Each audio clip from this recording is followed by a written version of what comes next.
BRS మాజీ MPP Nirmala Srisailam Goud మనతో ఉన్నారు. ఆమెను అడిగి తెలుసుకునే ప్రయత్నం చేద్దాం. మేడం నమస్కారం. మేడం ఎట్లుంది మేడం ఈ రేవంత్ రెడ్డి సర్కార్ పాలన? 2 ఏళ్ల పరిపాలనలో మరి ప్రజలు, కింది స్థాయి ప్రజలు అంటే మీరు గ్రామాలల్లో చూస్తుంటారు, వారి గ్యారంటీలు అన్నీ అమలు చేసినాం, అందరికి అందుతున్నాయి, పేదవాళ్ళంతా ప్రజాప్రభుత్వంలో ఆనందంగా ఉన్నారు అని చెప్పేసి కాంగ్రెస్ నాయకులు చెప్తున్న మాటలు ఇవి. దీన్ని ఎట్లా చూస్తారు మీరు? ఇది ప్రజాప్రభుత్వము కాదు బ్రదర్, రేవంత్ రెడ్డి కుటుంబ ప్రభుత్వం ఇది నడుస్తున్నది. ఇప్పుడు ప్రజెంట్గా నడుస్తున్నది కేవలం రేవంత్ రెడ్డి కుటుంబ ప్రభుత్వం మాత్రమే నడుస్తుంది. కేవలం భూముల దందా చేయడానికి, రియల్ ఎస్టేట్ దందా చేసి మొత్తం పొలాలన్నీ లాక్కోవడానికి మాత్రమే వారి ప్రభుత్వం ఏర్పడింది తప్ప ప్రజలకు ఎలాంటి న్యాయం చేయడానికి లేకపోతే ప్రజల అవసరానికి కోసం వాళ్ళు ప్రభుత్వం ఏర్పాటు చేసుకోలేదు. 10 సంవత్సరాలు కేసీఆర్ గారు ఎవరికి కూడా ఎక్కడ ఒక రూపాయి కూడా ఆగం కాకుండా వాళ్ళందరూ డైరెక్ట్గా లబ్ధిదారులకే మాత్రమే వేసేటట్టుగా కేసీఆర్ ప్రభుత్వం పనిచేసింది. ఈరోజు కళ్యాణ లక్ష్మి కావచ్చు, రైతు బంధు కావచ్చు, రైతు బీమా కావచ్చు, ప్రతి ఒక్క పథకాలు ఏదైనా కూడా డైరెక్ట్గా వాళ్ళకి లబ్ధిదారులకే పొందేలాగా చేసినారు. అలాంటిది ఇప్పుడు ఎక్కడ మనకు వచ్చేటట్లు లేవనే ఉద్దేశంతో అన్ని దందాలు చేయడానికి మాత్రమే వాళ్ళు ప్రభుత్వం ఏర్పాటు చేసుకున్నారు తప్ప ప్రజలకు ఉపయోగపడే పని ఇప్పటి వరకు ఏది తీసుకురాలేదు. 6 గ్యారంటీలు అన్నారు. 6 గ్యారంటీలలో ఏ గ్యారంటీ కూడా ప్రభుత్వము ప్రజలకు మాత్రం గ్యారంటీ ఇవ్వలేకపోతుంది. వాళ్ళ బతుకులకు గ్యారంటీ ఇవ్వలేకపోతుంది, రైతులకు గ్యారంటీ ఇవ్వలేకపోతుంది. రైతు కష్టాలు మన గ్రామంలో మీరు మీకు వీలైతే దయచేసి మీడియా సోదరులు కూడా మీ గ్రామాలలో వెళ్ళి కనుక్కోండి ఎలాంటి నడుస్తుంది, ప్రజలు ఎట్లా ఉన్నారు, వాళ్ళకి ఏ రకంగా ఇబ్బందులు పడుతున్నారా లేకపోతే సుభిక్షంగా ఉన్నారని తెలుసుకుంటే వాళ్ళు ప్రజలు ఎవరైనా సరే, చిన్న పిల్లలు, స్కూల్లో పిల్లలు కూడా ప్రతి ఒక్కళ్ళు కూడా ఇబ్బంది పడుతున్నారు. కరోనా కంటే అతి కష్టకాలం ఈరోజు కాంగ్రెస్ ప్రభుత్వంలో నడుస్తుందని మనం అందరం కూడా చూస్తున్నాం. ఈరోజు విద్యార్థినులు హాస్టల్లో ఏర్పాటు చేసి హాస్టళ్లలో సుభిక్షంగా మంచి కొన్ని లక్షల మంది విద్యార్థులకు కొన్ని లక్షల రూపాయలు, కోట్ల రూపాయలు ఖర్చు చేసి విద్యార్థులకు వసతులు అందించి ప్రతి ఒక్కటి కూడా ముఖ్యంగా విద్యార్థినులకు అమ్మాయిలు ఏదైతే ఉన్నారో వాళ్ళు బలంగా ఉండాలి, పటిష్టంగా వాళ్ళ భవిష్యత్తు ఉండాలనే ఉద్దేశంతో వాళ్ళు కేసీఆర్ గారు ఉన్నప్పుడు బలమైన ఆహారాన్ని అందించిండ్రు. కానీ అదే విద్యార్థులు అప్పుడు ఎంత సంతోషంగా ఉన్నారో ఆ విద్యార్థులందరూ కూడా ఈరోజు బాధపడుతున్నారు, వాళ్ళు రోడ్డు ఎక్కుతున్నారు. ఎక్కడైనా మనం చూస్తున్నాం రైతులు రోడ్ ఎక్కడం చూసినాం, కానీ విద్యార్థినులు అమ్మాయిలు రోడ్ ఎక్కడం ఇలాంటి దారుణమైన పరిస్థితి కేవలం కాంగ్రెస్ ప్రభుత్వానికే చెల్లింది. అది అట్లాంటి దరిద్రమైన ప్రభుత్వం ఈరోజు నడుస్తున్నది. అది రైతుల కోసం కేసీఆర్ గారు ఎన్నో పథకాలు తీసుకొచ్చినారు, కానీ కనీసం ఒక యూరియా బస్తా కొనడానికి కూడా ఈరోజు క్యూ లైన్లో నిలబెట్టి కనీసం అట్లా కూడా ఒకరొకరికి ఒక్కొక్క బస్తా అట్లా ఇచ్చుకుంటూ పోతున్న ప్రభుత్వం ఈరోజు దరిద్రమైన ప్రభుత్వం నడుస్తున్నదంటే అది రైతులకైతే ముఖ్యంగా కరెంటు లేదు, యూరియా బస్తాలు లేవు, రైతు కొనుగోలు కేంద్రాలు లేవు. ఒకవేళ పండించినా కూడా కష్టపడేదో పండించినా కూడా వాళ్ళకి కరెక్ట్గా వాళ్ళ లబ్ధిదారులకు, రైతులకు వాళ్ళకి మద్దతు ధర ఇవ్వలేకపోతున్నది. కొనుగోలు కేంద్రాలు లేవు అసలు. ముఖ్యంగా వాళ్ళు పండించిన పంట ఏం చేసుకోగలుగుతారో ఈరోజు ప్రభుత్వము ప్రతి ఒక్కరు కూడా ఇబ్బంది పడుతున్నారు బ్రదర్ ఈ ప్రభుత్వం ద్వారా. మీరేమో ఇక్కడ మహిళలు రోడ్డు మీదకి వచ్చారని మీరు అంటుంటే 1 కోటి మంది మహిళలను కోటేశ్వరాలను చేసినాము అని చెప్పేసి కాంగ్రెస్ పార్టీ నాయకులు చెప్తున్నారు. మరి దీన్ని ఎట్లా చూడాలి? ఎంతమందిని కోటేశ్వరాలను చేసారు ఈ రాష్ట్రంలో? 1 కోటి మంది మహిళలను కోటేశ్వరాలను అన్నారు. ఇది వాస్తవమేనా? మరి ఈ మహిళలకే పెద్దపీట చేస్తున్నాం. అన్ని రంగాలలో ఇందిరమ్మ ఇండ్లే కావచ్చు, తెల్ల రేషన్ కార్డే కావచ్చు, అన్ని రంగాలలో మహిళనే ప్రామాణికం అని చెప్పేసి చెప్తున్నారు. ఎందుకంటే ఇది ఇందిరమ్మ రాజ్యం అని చెప్తున్నారు వాళ్ళు. దీన్ని ఎట్లా చూస్తారు మీరు? బ్రదర్ ఒక్క మాట, బతుకమ్మ చీరలు కేసీఆర్ గారు 18 సంవత్సరాలు నిండిన ప్రతి ఒక్క మహిళకు బతుకమ్మ చీరలు అందించినారు.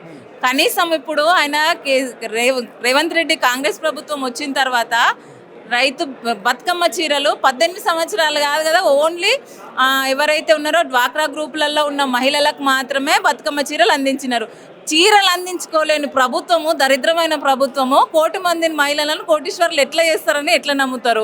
అట్లనే ఇప్పుడు కళ్యాణ లక్ష్మి ఇస్తున్నారు మహిళలకే కదా, అది కళ్యాణ లక్ష్మి ద్వారా 1,00,000 రూపాయలు ఇస్తారు. కేసీఆర్ 1,00,000 రూపాయలే ఇస్తుండో, నేను ఇంకా తులం బంగారం కల్పిస్తాను అన్నాడు. ఇప్పటి వరకు కొండారెడ్డిపల్లిలో వాళ్ళ సొంత గ్రామంలో కొండారెడ్డిపల్లిలోనన్నా కనీసం ఎవరికైనా కళ్యాణ లక్ష్మి తులం బంగారం ఇచ్చిండేమో మీరు వెళ్ళి కనుక్కోండి.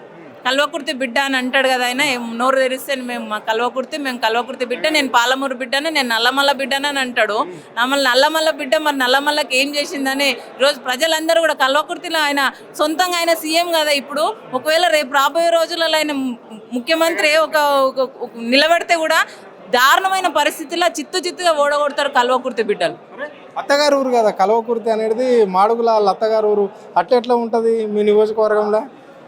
ఇప్పుడు మాడుగుల మండలం వాళ్ళ అత్తగారు ఊరు కదా. ఈ రోజు ఏదైతే శ్రీధర్ అన్నగారు ఏదైతే పార్టీలో జాయిన్ అవుతున్నారో ఆయన కూడా సొంతం ఆయన అత్తగారు మండలం నుండే ఈరోజు కేసీఆర్ మన ఎవరు రేవంత్ రెడ్డి గారు చెప్తారు, మొత్తం మొన్న జగిత్యాలలో దాంతోనే సభతోనే మొత్తం కేసీఆర్ గారు ప్రభుత్వం మేము అది చేస్తామని ఇవాళ ఆయన సొంతం అత్తగారు మండలం నుండే కేసీఆర్ రథయాత్ర జైత్రయాత్ర ఈరోజు మొదలైంది.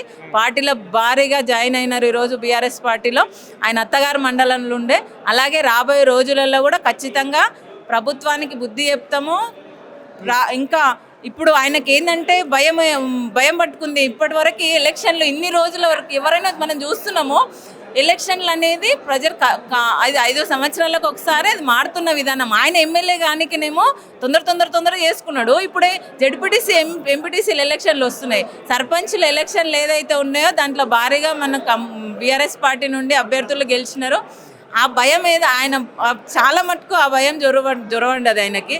మళ్ళీ ఎంపీటీసీ ఎలక్షన్లు పెడితే జడ్పీటీసీ ఎలక్షన్లు పెడితే మళ్ళీ వస్తాయో రావో ఇట్లనే పొడిగించుకుంటూ పోదాం, ఇంకా కొన్ని రోజులు గడిపిద్దామనే ఉద్దేశంతో ఆయన జడ్పీటీసీ ఎంపీటీసీలకు పోవడానికి కూడా భయపడుతున్న రోజు మనం చూస్తున్నాం. చివరిగా చెప్పండి, ఇక్కడ బీఆర్ఎస్ పార్టీని భూస్థాపితం చేస్తాం, కేసీఆర్ సమాధి మీద కాంగ్రెస్ జెండా ఎగరబోతున్నది, రాబోయే ఎలక్షన్లో మా కార్యకర్తలు ఎగిరేస్తారు అని చెప్పేసి మొన్న నిండు సభల ముఖ్యమంత్రి చేసిన వ్యాఖ్యలు ఎట్లా చూస్తారు ఒక మహిళ, ఒక లీడర్గా మీరు?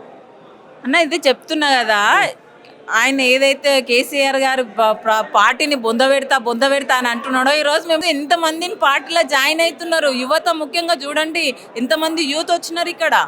ఎందుకంటే యువతతోనే మన అభివృద్ధి సాధవుతుంది, వాళ్ళే భవిష్యత్తు. కాబట్టి కేసీఆర్ గారు చెప్పినారు, యువతతోనే మీది నాదేం లేదు, నాది అయిపోతున్న జీవితం, మీరు ముందుకు రావాలి, యువత ముందుకు రావాలని ఏదైతే చెప్పినారో కేసీఆర్ గారు వాని అడుగుజాడల్లోనే ఈరోజు పార్టీలో ఎంతోమంది భారీగా ఎలక్షన్లు. ఇప్పుడు ఇంకా చూడండి ఎంపీటీసీ జడ్పీటీసీ ఎలక్షన్లు వస్తే కూడా చాలామంది గ్రామాల్లో చాలా మార్పు జరుగుతుంది. ప్రభుత్వం మీద చాలా విసిగిపోయి ఉన్నారు ముఖ్యంగా రైతులు చాలా గోసపడుతున్నారు.